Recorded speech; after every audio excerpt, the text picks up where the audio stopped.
नमस्कार साथियों, आज का अभी का हमारा टॉपिक है अभिप्रेरणा, मोटिवेशन। तो सदैव किसी कार्य को मनुष्य क्या है, क्रियाशील प्राणी है। वो सदैव किसी कार्य करने में लगा रहता है और उसी के अनुरूप व्यवहार करता है। बिना किसी कारण वो कोई व्यवहार नहीं करता है। उसके कार्य का लक्ष्य विशेष की पूर्ति करना होता है। विशेष व्यक्ति के कार्य और व्यवहार की संचालित करने की कुछ प्रेरक शक्तियां जो उसे विभिन्न परिस्थितियों में व्यवहार करने की प्रेरणा प्रदान करते हैं, उसे क्या है, यह प्रेरणा ही किसी कार्य या व्यवहार को करने के लिए पूर्ण उत्तरदायी होती है। देखो, अभिप्रेरणा क्या है? अभिप्रेरणा किसी कार्य को करने के पीछे की जो शक्ति है, जो प्रेरणा है, वो उसे क्या है, मोटिवेशन अभिप्रेरणा कहते हैं। अगर हम किसी कार्य को कर रहे हैं तो उस कार्य को करने की जो प्रेरणा हमें मिलती है उसे क्या कहते हैं, अभिप्रेरणा कहते हैं। उस कार्य को करने के पीछे की जो शक्ति है, ठीक है, उस कार्य को करने के लिए जो चीज हमें फोर्स कर रही है वो क्या कहलाती है, अभिप्रेरणा कहलाती है। मोटिवेशन शब्द का हिंदी रूपांतरण है अभिप्रेरणा, जिसका अर्थ है मोशन, गति, अर्थात वो शक्ति जो हमें किसी कार्य को गति प्रदान करती है, जो किसी कार्य को गति प्रदान करती है, वो शक्ति।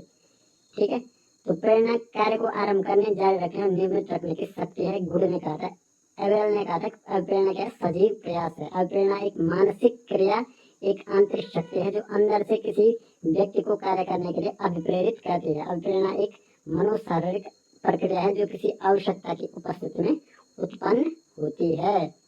दूसरा, अभिप्रेरणा के प्रकार।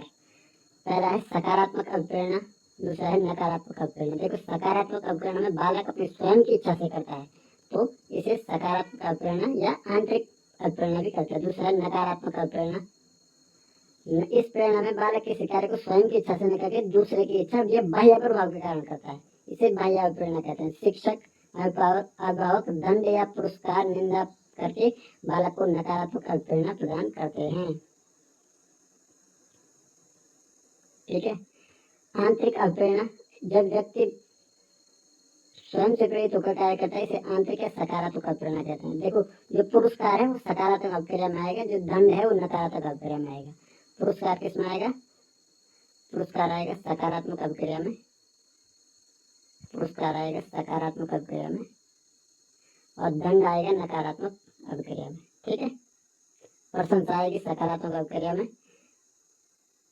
और निंदा आएगी नकारात्मक अभिक्रिया में, अभिप्रेरणा में। ठीक है, ठीक है। आंतरिक अभिप्रेरणा, आंतरिक जो व्यक्ति के बालक के स्वयं प्रेरित होकर कोई कार्य करता है तो उसे आंतरिक या सकारात्मक अभिप्रेरणा कहते हैं। बाह्य अभिप्रेरणा, जब व्यक्ति स्वयं से प्रेरित न होकर किसी बाह्य व्यक्ति के प्रेरित करने पर कार्य करता है तो इसे बाह्य या नकारात्मक अभिप्रेरणा कहते हैं। यह अभिप्रेरणा अंत तक पहुंचाने की एक युक्ति है, साधन मात्र केवल एक शुरुआत है। ठीक है, बाह्य अभिप्रेरणा। प्रेरणा क्या है? सीखने का महत्वपूर्ण अंग है। प्रेरणाहीन व्यक्ति सीखने में रुचि नहीं लेता है, प्रेरणाहीन व्यक्ति सीखने में रुचि नहीं लेता है। ठीक है, प्रेरणा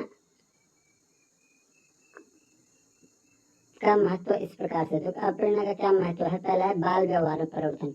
शिक्षक प्रशंसा, निंदा, पुरस्कार, भर्त्सना आदि कृत्रिम प्रयोगों का प्रयोग करके बालकों के व्यवहार में परिवर्तन कर सकता है। चरित्र निर्माण सहायक, शिक्षक बालकों को उत्तम गुणों और आदर्श की प्राप्त करने के लिए प्रेरित कर सकता है। ध्यान केंद्रित करने में सहायता।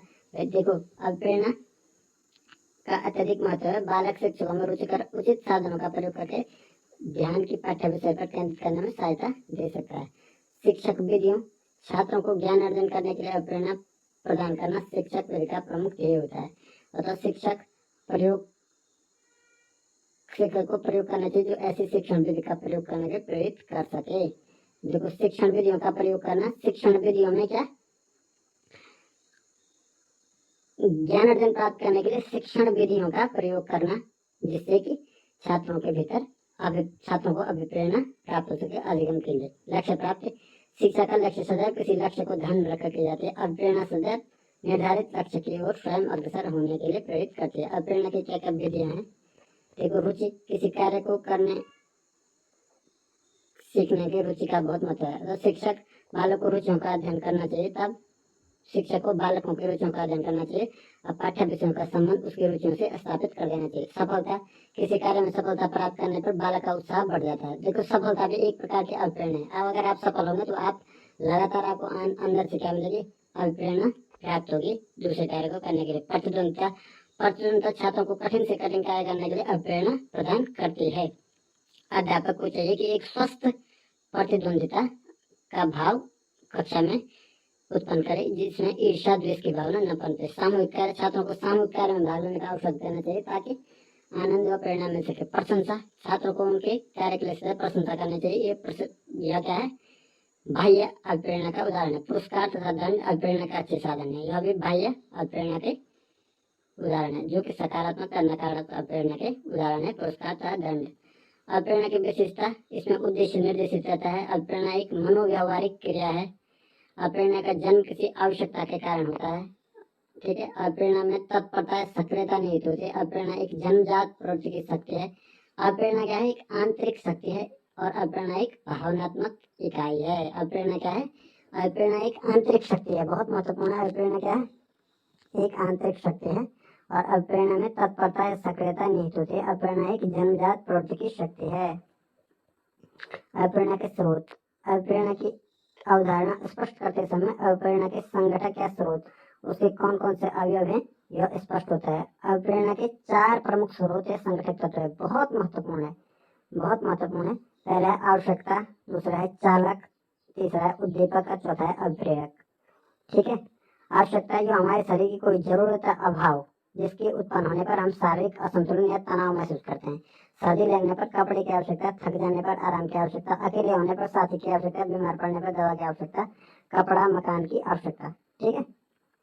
और प्रत्येक आवश्यकता से जुड़ा हुआ एक चालक होते हैं, जैसे जैसे खाने की आवश्यकता से भूख, पानी की आवश्यकता से प्यास। जब तक वो चालक नहीं होता तब तक हम तनाव में रहते हैं। देखो, हमारी आवश्यकता को पूरा करने के लिए एक क्या होता है? एक चालक होता है जो हमारी आवश्यकता को पूर्ण करता है। देखो, जब हम बीमार हैं तो बीमार हमें कोई एक आवश्यकता होगी, दवा की आवश्यकता, तो दवा। ठीक है। हम अगर थक जाएंगे तो हमको आराम की आवश्यकता होती है। तो प्रत्येक आवश्यकता से जुड़ा हुआ एक चालक होता है, जैसे भूख लगने पर खाने की आवश्यकता से, ठीक है, पानी की आवश्यकता से प्यास। ठीक है। तो जब तक वह चालक शांत नहीं होता तब तक हम क्या रहते हैं? तनाव में रहते हैं।